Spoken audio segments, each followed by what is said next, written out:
The Pledge of Allegiance. I pledge allegiance to the flag of the United States of America and to the republic for which it stands, one nation, under God, indivisible, with liberty and justice for all.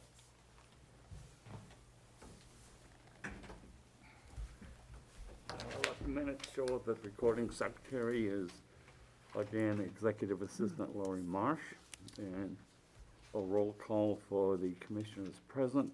Commissioner Mello. Here. Commissioner Davis. Here. Commissioner Whittem here. We have a quorum, so we will proceed with personnel matters. Accommodations and awards. Chief Canfield. Nothing? Let me back up just a minute to indicate everyone that's present. Again, Laurie Marsh, Chief Canfield, and the three commissioners. Resignations and retirement. Nothing? Promotions and classification changes. Nothing? Command staff reports, support division, Chief Canfield. So they've been working on completing the FirstNet switchover. So FirstNet is a program that runs independently of other cellular towers. So basically, it's a separate cellular network that was. It's actually a program that started after 2001, after 9/11, when first responder communications didn't work because of the cell phone sites just crashed because of overload. So this is a separate cellular network. This is a program that's been pushed since 2001. And it's finally getting up and going. And in New Hampshire, the contract was awarded statewide for AT&T. So we switched that over for our staff phones, but also for all the computers in the cars. That's what they run off of. So in the event of a big emergency, or even during times of like Motorcycle Week when there's a lot of cell usage, this would allow those devices to not be throttled or to slow down because of heavy usage. So certainly that's a big thing that they've been working on.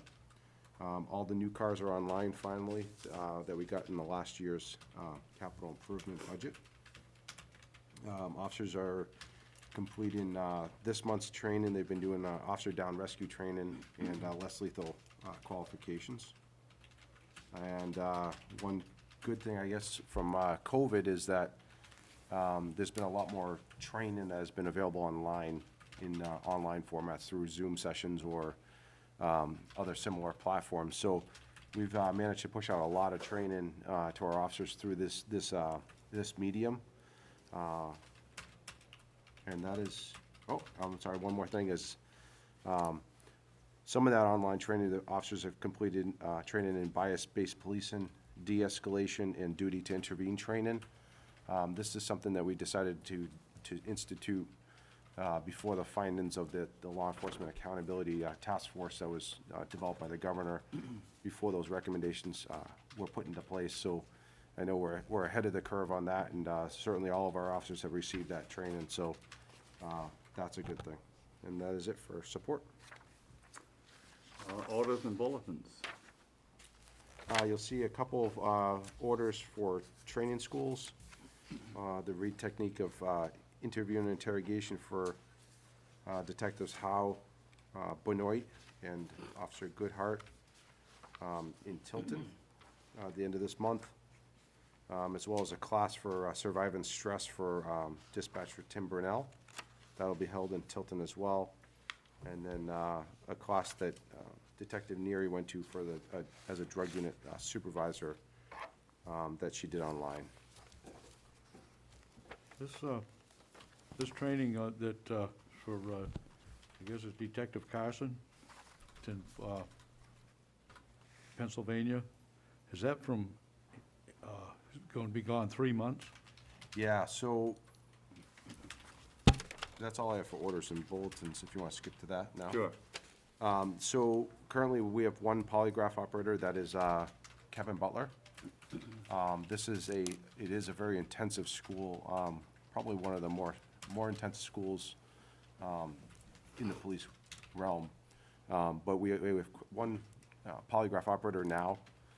This would certify Dan Carson, and It would allow him to come back. He has to do a minimum of 30 polygraph exams underneath the tutelage of somebody else when he comes back, before he can operate independently. So by sending him to this school now, it'll allow him to get certified and do those 30 polygraphs under the tutelage of Lieutenant Butler, before, you know, at some point, Lieutenant Butler's can retire. So I don't know when that will be, if it'll be 2 years, 3 years, 4 years from now, but certainly a succession plan for the polygraphs, the ability to do polygraphs.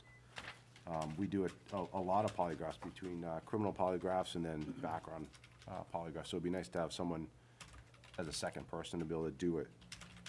The class is held at the Counter Drug Training Center in Pennsylvania.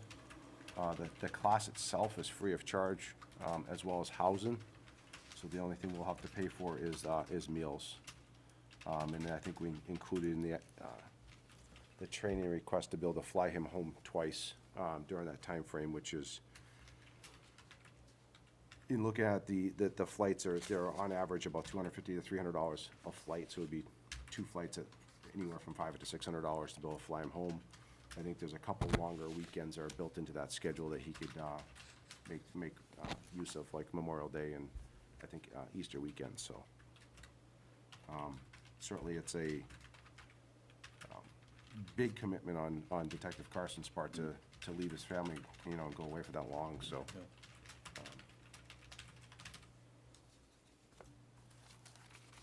Did he ask for that, or was he requested to? And was it initiated by him, or? It was. I mean, he expressed the most interest in going to the class. It is a very competitive school to get into, just because the wait list is so backlogged. We were able to get him into it because it's succession planning. At some point when Lieutenant Butler retires, he's certainly eligible to retire at any time. So that's how we were able to speed him up to the front of the list on that one. Oh, that's good. Who actually runs it, or what's the, The National Counter Drug Training Center, okay. and that's located in Fort Indiantown Gap, Pennsylvania. Is that a military place, Indian Gap? It is through the Army National Guard. Oh, yeah. They have a lot of counter drug training classes that they do, and they also participate in a lot of counter drug type of things, such as like flyovers and flights and that kind of stuff. So We need a motion to we will. spend those funds. That's the school. That's under commission action. Okay. Thank you.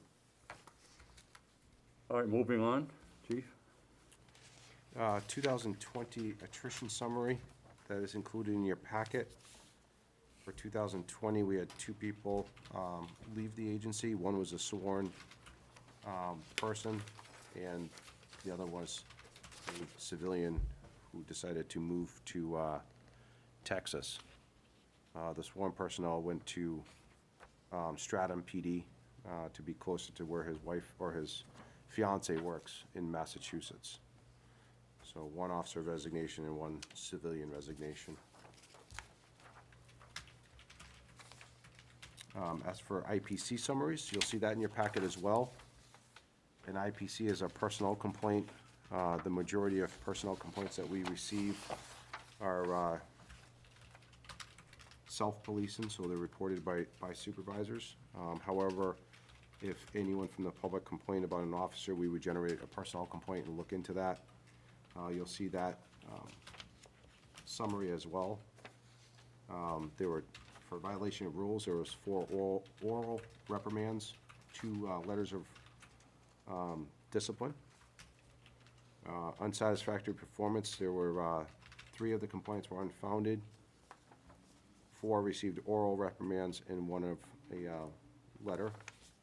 1 was referred to further investigation as an internal investigation, but it was ultimately ended in a letter of discipline. There was, for departmental reports, there was 1 letter of discipline as well, and then process and property evidence, use of department property and operating vehicles, there was 3 oral reprimands. and 1 oral reprimand for arrest, search, and seizure. And then 1 which was a non-standard complaint, which was an oral reprimand as well.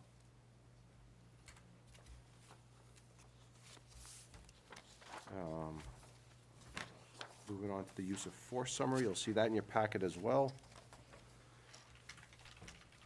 During the calendar year of 2020, we made a total of 1,176 physical custody arrests, of which 4.25% of those arrests resulted in the use of force in order to take somebody into custody.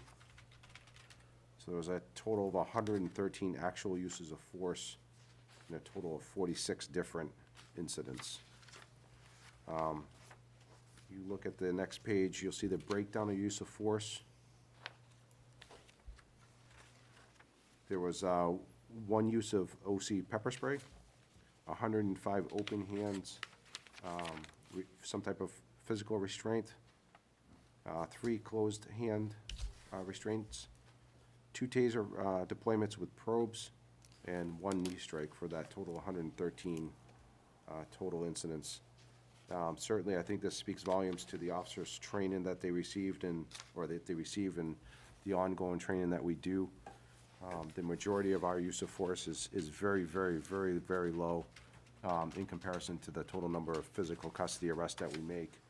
And then if you look at, even if you break down most of the hands-on, the open hands-on would be simply, could be anything from someone pulls away and they just grab their hands and handcuff them. I'd say that's a majority of those 105s, versus like a closed would be some type of like strike or something like that. So if you look at those numbers, they're pretty low compared to overall arrests. That is it for use of force, unless there's any questions. Speaks highly to their common sense, too. It does. It does. You know, I mean, we have this discussion in you know, you certainly perform the way you're trained.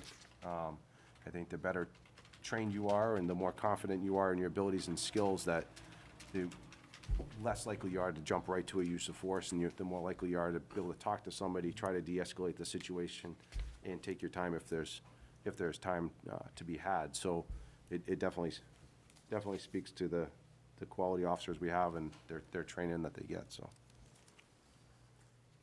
Questions? Operations Division, Chief Canfield.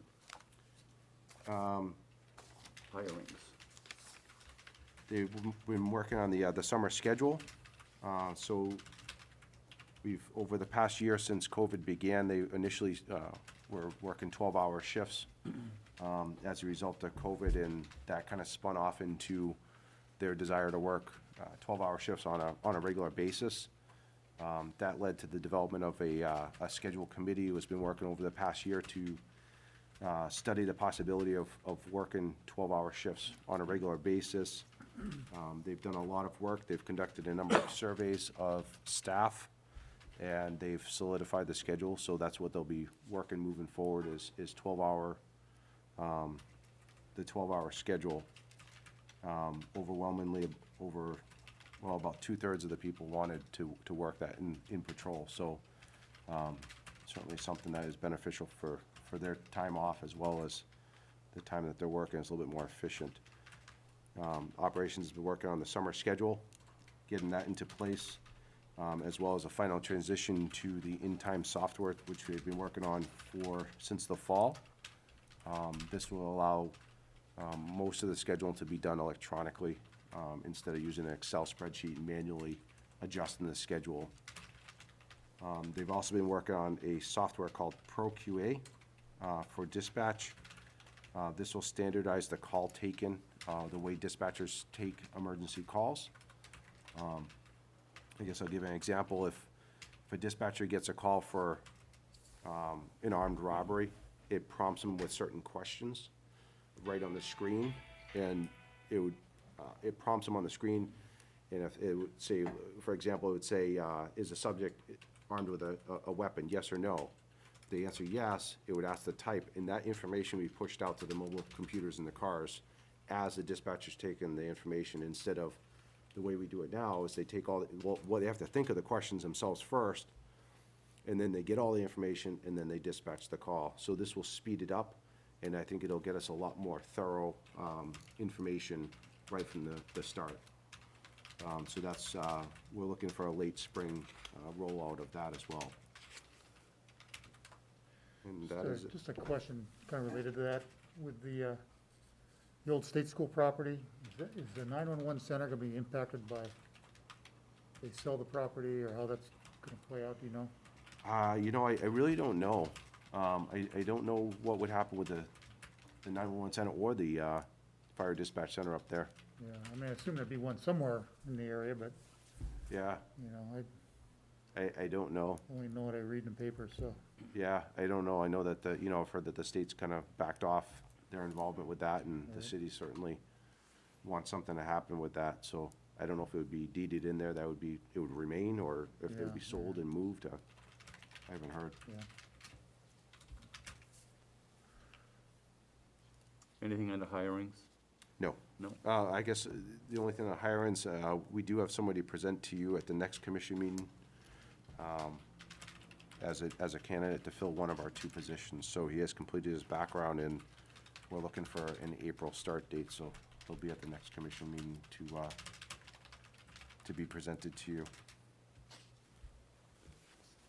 All right, moving on to commission action. You all have a copy of the previous meeting minutes. I make a motion, we accept the minutes of the last meeting. Second, Second? any further discussion? Or on a motion made by Commissioner Mello, seconded by Commissioner Davis. All in favor? Aye. Aye. Aye, passes unanimously. The meeting minutes of February 17th, 2021, accepted as distributed.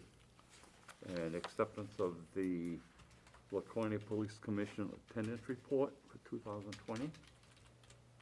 Any Make a motion, we accept it. By all means. Commissioner Mello, second? Second? Okay, motion made again by Commissioner Mello, seconded by Commissioner Davis. All in favor? Aye. Aye, passes unanimously. The attendance report of 2020 was accepted. Also, the training request for Detective Carson. Is there a motion to approve that request? So move. Is there a second? Second? Any discussion? All in favor? Aye. Aye. Aye. All right, it passes unanimously again.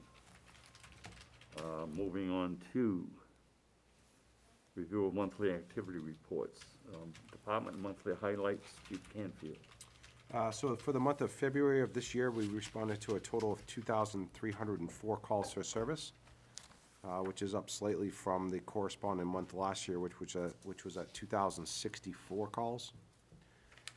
We investigated 222 criminal offenses, cleared 162 of those by physical custody arrests, or by arrest, making a total of 93 physical arrests. We took 25 people into custody for intoxication, responded to a total of 35 domestic disturbance calls, 79 other disturbance calls, 7 suicidal subjects, and investigated 12 violation of restraining orders.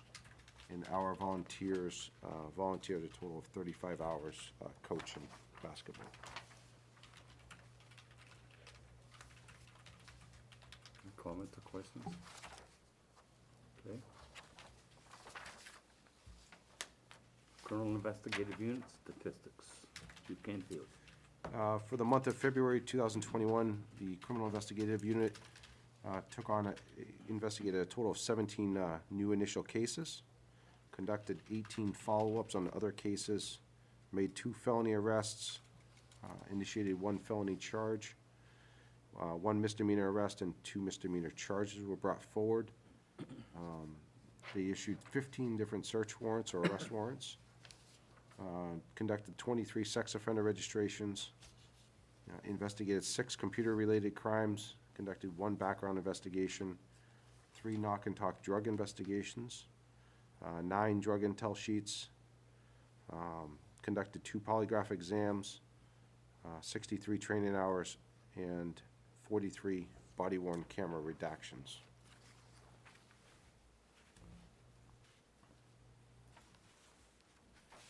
Questions or comments? Moving on then to budget printouts, Mr. Canfield.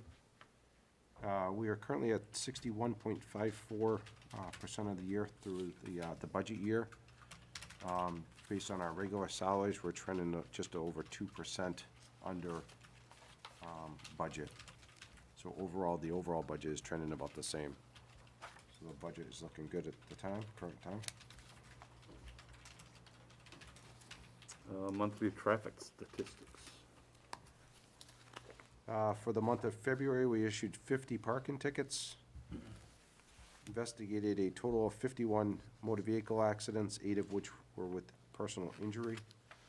Number one cause of accidents was unsafe backing, accounting for 13 of those accidents, followed by a tie for skidding or driver inattention, followed by failure to yield the right of way and following too close.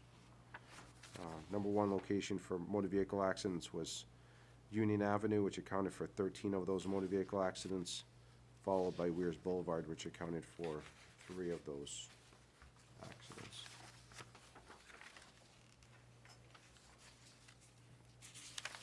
Other comments? All right, monthly fleet report, Chief Canfield. I have nothing on that unless you have any questions on the fleet report.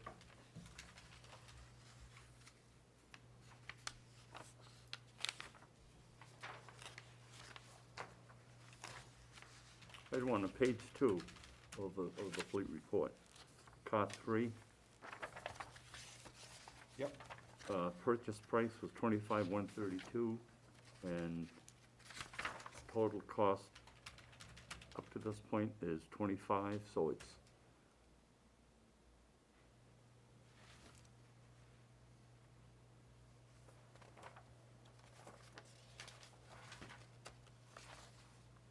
so what's been spent, it really exceeds the original cost of the car, is that?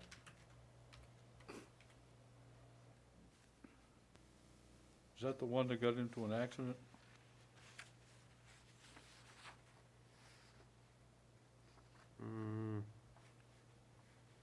I don't know, but I can research that and get you an answer. Okay. It doesn't seem quite right.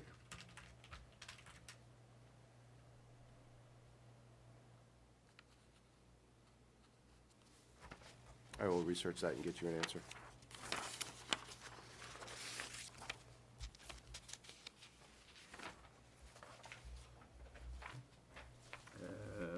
Okay, correspondence to and from the department. There were 2 nice thank you letters, recognizing the work of our officers and the work of the department, especially given all that's going on in policing across the country. Those were nice to receive. In addition, there were a couple of surveys that were completed online, the first of which dealt with us responding to a vehicle that's blocking a driveway. I called this gentleman back because he gave us a pretty low, or very low, score on the survey. I spoke with him. He was very satisfied with the explanation and appreciated the call.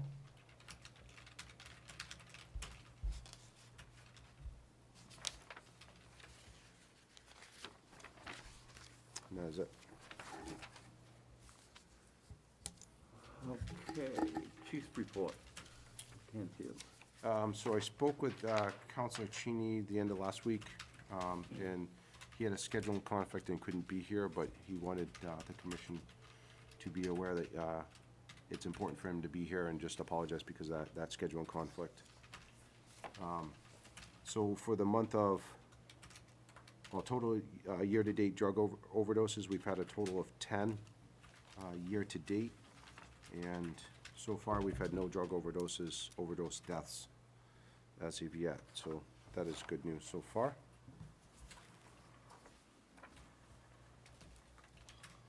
The cop card program, this program was started last year, and it was kind of a carryover, and then with COVID it's been sidetracked, but we've gotten that back on track and hope to have this go to printing the beginning of May.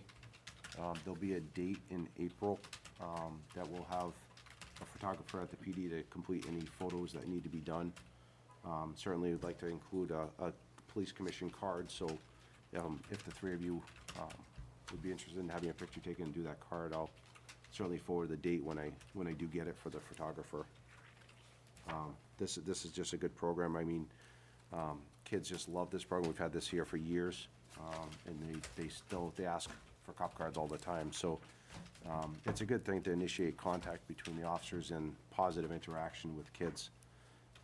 We did get a grant for $2,500 of this from Merritt Village Savings Bank, so they're one of our big sponsors to fund this. We're in the process of, next time you're in the police station, you'll notice we're in the process of putting 3 TVs up. One at the head of the stairs coming upstairs, one by the top of the elevator, and one by the elevator on the first floor. There's a software that's out there. It's relatively inexpensive, but it's a messaging software that we can log into a computer and push a message out to those 3 TVs for internal messaging. I thought it'd be a very positive way to communicate with staff versus just the old email that sometimes people delete before they even have a chance to read it. But what I was looking for that is positive stuff, whether it's good work of certain shifts or, birthdays for people or births of kids or anything positive to recognize that people are gonna see it in very common areas when they're walking by. So I was hoping to get that operational and running by Police Week, so we could do some stuff just to reinforce how much employees are appreciated. Who's gonna manage that for you? You could put things in there like hi chief or hi Lori. Yeah. When his next child's born, I'll be able to put that in. I'm done. I'm done. So speaking of that, National Police Week is scheduled for May 9th to the 15th. We typically hold our awards ceremony during that week. This has been pushed nationally they're just gonna do some virtual events, and then they picked a week in October that they're gonna do the in-person events. So we followed suit.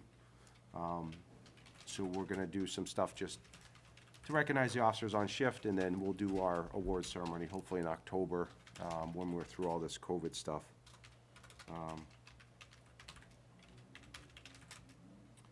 I was asked to be part of a Governor's Commission on Methamphetamine Trafficking in the state of New Hampshire. As I understand it, and speaking with the Colonel of State Police, they're looking for liaisons throughout the state to basically gather information on methamphetamine trafficking, and then be part of this commission to study how we can better manage this throughout the state of New Hampshire, because a lot of our meth is coming from south of the New Hampshire border, and certainly this is not a community by community problem. This is a statewide event, so I'm not sure exactly what that's going to entail, but I look forward to being part of that and working to curb the next thing that's coming down the pike, and that is methamphetamine, and it's a very dangerous drug that people do some really crazy things when they're on it. So whatever we can do to prevent that from coming into our state, I certainly want to be part of that. As I think I told you at the last meeting, I'm part of the Homegrown Violent Extremist Subcommittee for the IACP Terrorism Committee. That's a weekly meeting that we're having in order to develop a presentation and present that at the mid-year virtual conference sometime later this spring or later this summer, I guess. So certainly we see, I don't know if you saw the shootings in Atlanta earlier today, but that's probably something that would be categorized as a homegrown violent extremist that, killed 5 people. So certainly important work there. And that is all I have under my report. Questions, comments? I have one. Is the simulation up and running now? It is. It is, yeah. Yep. They came in several weeks ago and did an instructor class, so Okay. we've got 5 people certified as instructors good, to yeah. run the system. Yep. And certainly if you want to come in and see it, Yeah, I'd like it sometime, yeah. absolutely. Yeah. Just let me know. I'll get somebody there to run it and be glad to show you. Yeah. Moving on to old business. Chief? Nothing? New business, chief? Nothing? Other business, chief? Nothing? Citizen comments? A confirmation of the next meeting date, April 21st, 2021. Any conflicts? Is there a need for non-public? There is not. And motion to adjourn. So move. Commissioner Mello, second. Second? On the motion by Commissioner Mello, seconded by Commissioner Davis. All in favor? Aye. Passes unanimously. Meeting was adjourned at 3:31 PM. Mr. Mello, as Commissioner, as clerk, would you like to sign these?